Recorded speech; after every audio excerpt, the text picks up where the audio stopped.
Assalamualaikum warahmatullahi wabarakatuh. Perkenalkan, nama saya Pak Ikseban Ali dengan NIM 2530101010. Jurusan Pendidikan Agama Islam, Fakultas Ilmu Tarbiyah dan Keguruan, Universitas UIN Siber Syekh Mujahid Cirebon. Di sini saya akan menjalankan tugas video UTS dengan mata kuliah bahasa Arab dengan dosen pengampu Bapak Saiful Mubarok MPD. Nah, teman-teman, di sini kita sama-sama belajar ya. Saya akan menjelaskan tentang macam-macam isim dhamir dalam bahasa Arab. Saya akan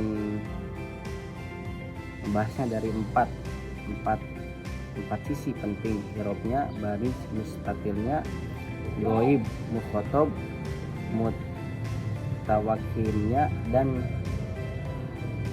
jenis kelaminnya. Nah, teman-teman, kita akan membahas dhamir berdasarkan i'rabnya. Dhamir itu terbagi 3 jenis. Yang pertama, dhamir rafa, yang kedua dhamir nasab, dan yang ketiga dhamir jar. Dhamir rafa digunakan untuk subjek kalimat. Contohnya huwa, ia, ana, dan nahnu. Dan contoh kalimat huwa yaktubu, yang artinya dia sedang menulis. Yang kedua dhamir nasab. Dhamir nasab digunakan sebagai objek, misalnya iyahu atau iyaka.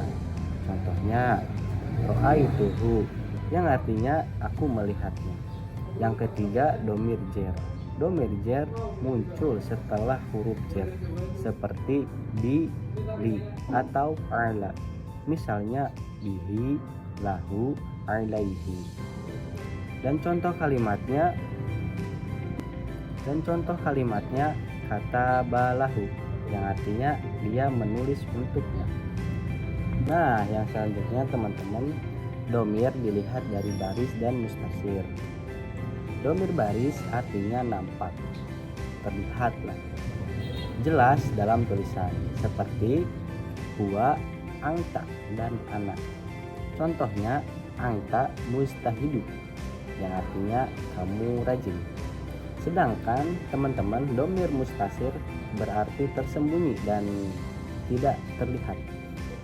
Ia tidak tertulis tapi bisa dipahami dari kata kerja. Contohnya kataba, ia menulis meskipun ia tidak tertulis. Huwa, kita tahu subjeknya adalah dia laki-laki, jadi baris berarti terlihat, mustasir berarti tersembunyi. Nah, sekarang kita lanjut teman-teman. Sekarang kita bahas dhamir berdasarkan ghaib, mukhatab, dan mutakalim.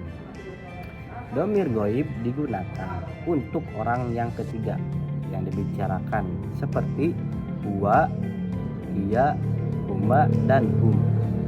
Contohnya huwa tholibu, yang artinya dia adalah siswa.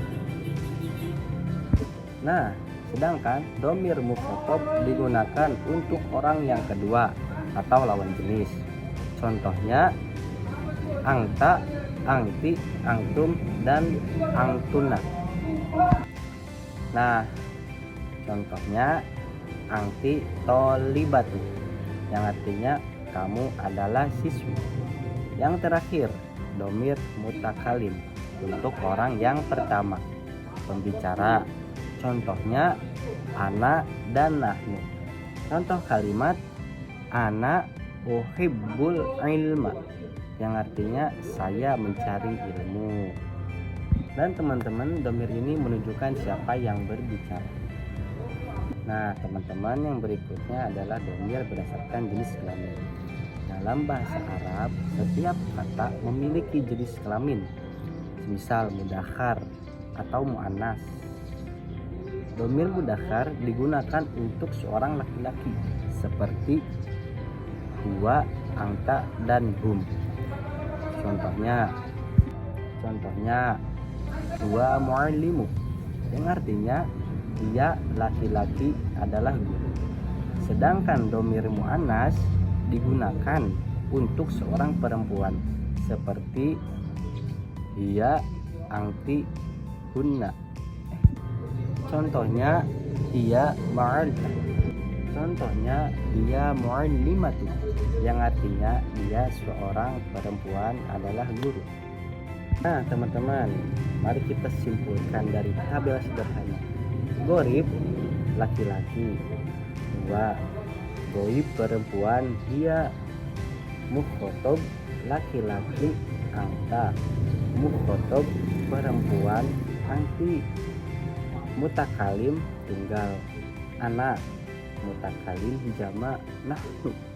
Dengan tabel ini kita bisa tahu siapa yang dimaksud dan kapan domir digunakan. Nah teman-teman, itulah pembahasan lengkap tentang macam-macam isim domir dalam bahasa Arab. Kita telah mempelajari domir dari sisi robnya, baris, dan mustaqilnya, goib, mukhotob, mutawakkalimnya, serta jenis kelaminnya. Semoga bermanfaat dan menambah pemahaman kalian dan termasuk saya. Ihdinas siratal mustaqim. Wassalamualaikum warahmatullahi wabarakatuh.